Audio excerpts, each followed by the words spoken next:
The first question that was asked to me was by the American Consul General of Perth.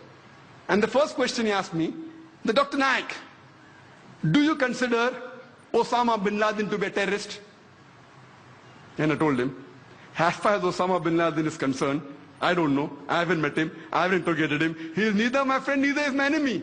I cannot give the answer based on the news reports of BBC and CNN. If you want the answer based on BBC and CNN, you have no option but to say he's a terrorist. But the Quran says in Surah Hujurat, chapter number 49, verse number 6, that whenever you get information, check it up before you pass it on to the second person. Osama bin Laden is concerned, I cannot say whether he's a terrorist or not. He's neither my friend, neither my enemy. I haven't integrated him. But what I can say very well, that we have got established proof, very well, from the same media controlled by them, from CNN, from BBC, we know that thousands of innocent Afghans have been killed in Afghanistan. Thousands of Iraqis have been killed in Iraq. Even if we agree, 9/11, they say, was done by Osama bin Laden. No proof, hypothetical. When the Afghanistan government wants proof, George Bush gives it to Tony Blair. He gives it to Musharraf. And normally, even if we agree, for sake of argument, Osama bin Laden did it, for sake of argument. But does it justify in killing thousands of innocent people? Normally, on an international level, there's extradition policy, that whenever any person who's a culprit in a country goes to another country, you can get him back. For example, India and UK have extradition policy. A few years back, one of the music director, Nadeem, according to Indian government, he was involved in murder. He goes and sits in UK. The Indian government has extradition policy with UK, but when they wanted him back, they said, prove it that he's a culprit. Many people from India went there. Our police force went there. They could not prove. They even had to pay for the lawyer charges of that Nadeem. We know that in the Bhopal gas tragedy, we know that thousands of innocent Indians were killed. The person of Union Carbide goes to America and sits there. Imagine the Indian government attacking America, give the person back. Is it right? Why don't they do it? It is proved. Union Carbide. Thousands of innocent human beings killed, injured, wounded, damaged for life, families ruined, ran away. We have extradition policy, nothing happens. So Afghanistan and USA don't have extradition policy yet.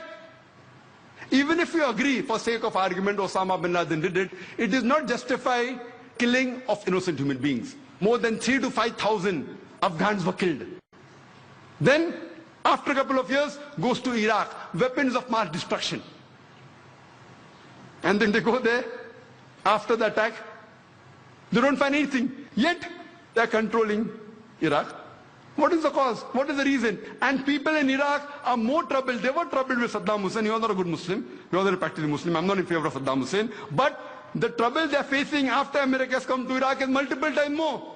More people are being robbed. More people are being raped. The main purpose is what? Is oil.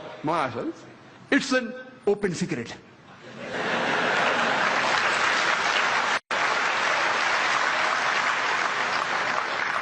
So I told the American Consul General at that time that according to me, #1 terrorist in the world is George Bush. And I'm a person who keeps on speaking very often. I had gone to Australia just a couple of months after 9/11. It comes as headlines in the newspaper at that time, December 2001. Dr. Zakir Naik calls himself a fundamentalist and says George Bush is terrorist #1. I did not know of any speaker on a public level, I don't know, maybe, who has condemned George Bush as terrorist #1. Today, it is very common. I can name 100 top personalities. And we know that Honorable Justice Hosbet, I didn't know that even he considered, rightly he's an honest judge, and I agree with that. I don't know when is the first time he said, I don't want to compete with him, he's more senior to me. I don't know when is the first time he said that. But now when we read records, we come to know that the president of Venezuela, Hugo Chavez, he said that the biggest terrorist in the world is George Bush. The president-elect of Bolivia, Evo Morales, he said that George Bush is a terrorist. The famous singer and activist of America, Harry Belafonte, he said the biggest terrorist in the world is George Bush.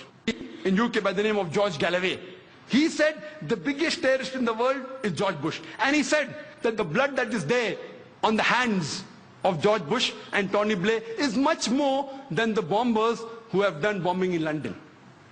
And when you have asked, he said, it will be justified. George Galloway, who's MP in UK, he said, it will be justified that if a suicide bomber goes and attacks and kills Tony Blair without injuring any other innocent human being, that suicide bomber will be justified. Who said that? George Galloway.